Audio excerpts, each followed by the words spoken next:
Selamat pagi anak-anak, bagaimana kabar kalian hari ini? Semoga kalian di rumah dalam keadaan baik-baik saja ya.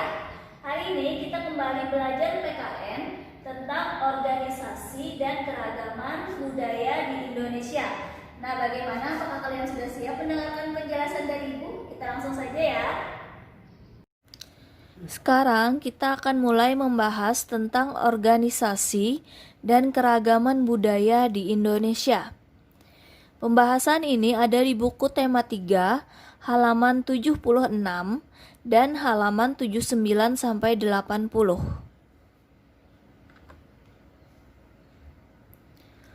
Organisasi. Organisasi adalah tempat berkumpulnya orang-orang untuk mencapai tujuan tertentu. Organisasi terbentuk bila dua orang atau lebih maupun sekelompok orang yang bekerja sama menjalankan suatu pekerjaan atau kegiatan demi mencapai tujuan yang sama. Pembagian tugas yang dilakukan harus disesuaikan dengan kemampuan setiap individu. Sebuah organisasi memiliki pengurus, anggota, dan tujuan. Pembagian tugas dalam organisasi disesuaikan dengan tugas dan tanggung jawab anggota organisasi.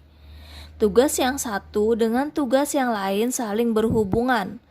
Apabila suatu ketika terjadi kesalahan, maka akibatnya akan ditanggung oleh seluruh anggota organisasi tersebut. Oleh sebab itu, masing-masing anggota organisasi harus bisa melaksanakan tugas yang diberikan dengan baik. Salah satu contoh sederhana dari organisasi adalah pengurus kelas yang bertugas mengurus dan mengatur kelas tempat belajar.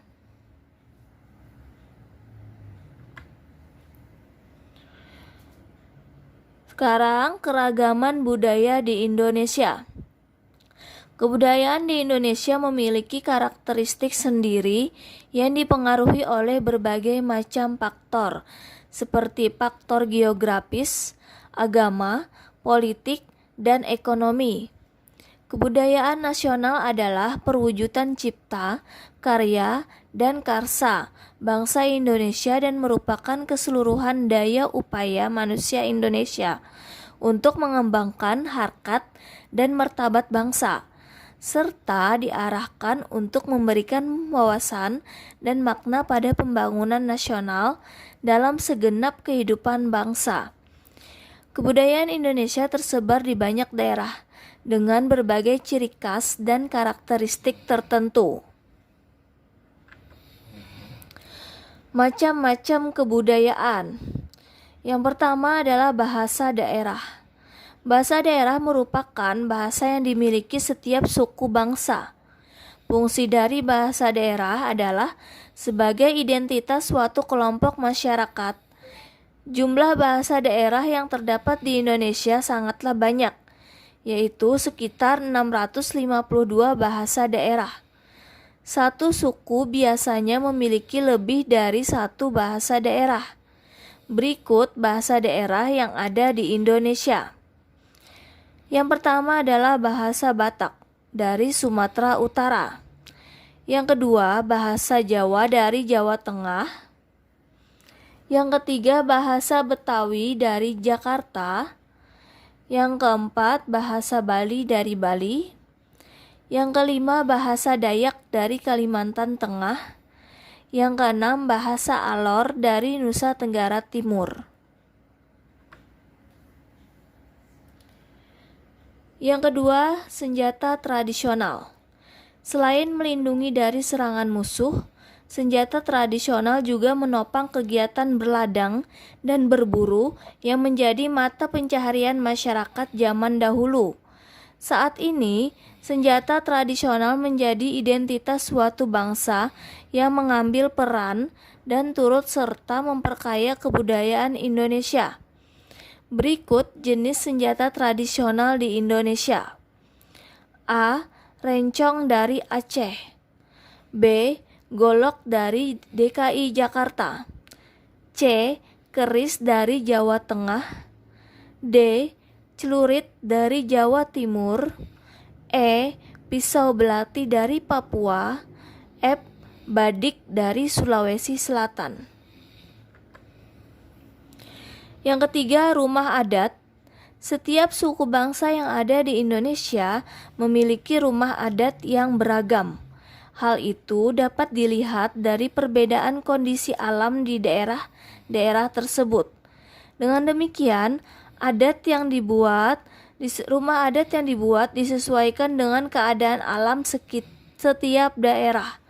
Berikut jenis rumah adat yang terdapat di Indonesia. A. Rumah gadang dari Sumatera Barat. B. Rumah joglo dari Jawa Tengah. C. Rumah lamin dari Kalimantan Timur. D. Rumah panggung dari Jambi. E. Rumah gapura Candi Bentang dari Bali. F. Rumah Honai dari Papua. Yang keempat, tarian daerah. Setiap suku bangsa di Indonesia memiliki tarian daerah masing-masing. Bahkan satu daerah dapat memiliki beberapa jenis tarian daerah. Tarian daerah dibuat dengan tujuan yang berbeda-beda. Ada tarian daerah yang dibuat untuk menyambut panen ladang atau sawah, bertemakan peperangan, dan menyambut tamu. Berikut beberapa jenis tarian daerah yang terdapat di Indonesia. A. Tari Saman dan Seudati dari Aceh. B. Tari Piring dari Sumatera Barat. C. Tari Kecak dari Bali. D. Tari Jaipong dan Merak dari Jawa Barat. E. Tari Topeng dan Kicir-Kicir dari Jakarta. F. Tari Bambu Gila dari Maluku. 5. Lagu daerah. Lagu daerah biasanya digunakan pada acara-acara tertentu, seperti upacara perkawinan atau acara keagamaan. Berikut beberapa lagu daerah yang terdapat di Indonesia.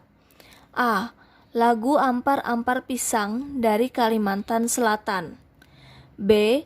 Lagu Bubui Bulan dan Manuk Dadali dari Jawa Barat. C.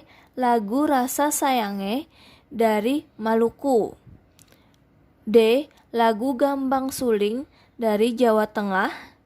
E. Lagu Apuse dari Papua. 6. Alat musik daerah. Alat musik daerah juga merupakan bentuk kebudayaan yang dimiliki setiap suku bangsa di Indonesia. Bentuk alat musik daerah yang satu berbeda dengan daerah yang lain. Berikut beberapa jenis alat musik yang terdapat di Indonesia. A. Rebana dari Aceh. B. Talempong dan rebab dari Sumatera Selatan. C. Kecapi dan angklung dari Jawa Barat. D. Gamelan dari Jawa Tengah dan Jawa Timur. E. Sampek dari Kalimantan Barat. F. Sasando dari Nusa Tenggara Timur. G. Tifa dari Papua. 7. Keragaman agama. Selain adanya keragaman suku bangsa dan kebudayaan, juga terdapat keragaman agama. Setiap suku bangsa memiliki kepercayaan dan agama yang dianutnya. Ada pemeluk agama Islam, Kristen, Katolik, Hindu, Buddha, dan Konghucu. Ada juga penghayat kepercayaan dari berbagai daerah seperti Kapitayan dan Pangestu. Hal tersebut akan terlihat nyata dalam setiap perayaan agama. Nah, untuk tugas hari ini yang pertama, sebutkan 3 bahasa daerah beserta daerah asalnya. Yang kedua, sebutkan 3 rumah adat beserta daerah asalnya. Yang ketiga, sebutkan 3 tarian daerah beserta daerah asalnya. Yang keempat, sebutkan 3 senjata tradisional beserta daerah asalnya. Yang kelima, sebutkan 3 lagu daerah beserta daerah asalnya. Nah, bagaimana anak-anak? Apakah kalian sudah memahami penjelasan Ibu hari ini? Semoga kalian bisa dengan mudah menjawab tugas-tugas dari Ibu ya. Selamat mengerjakan.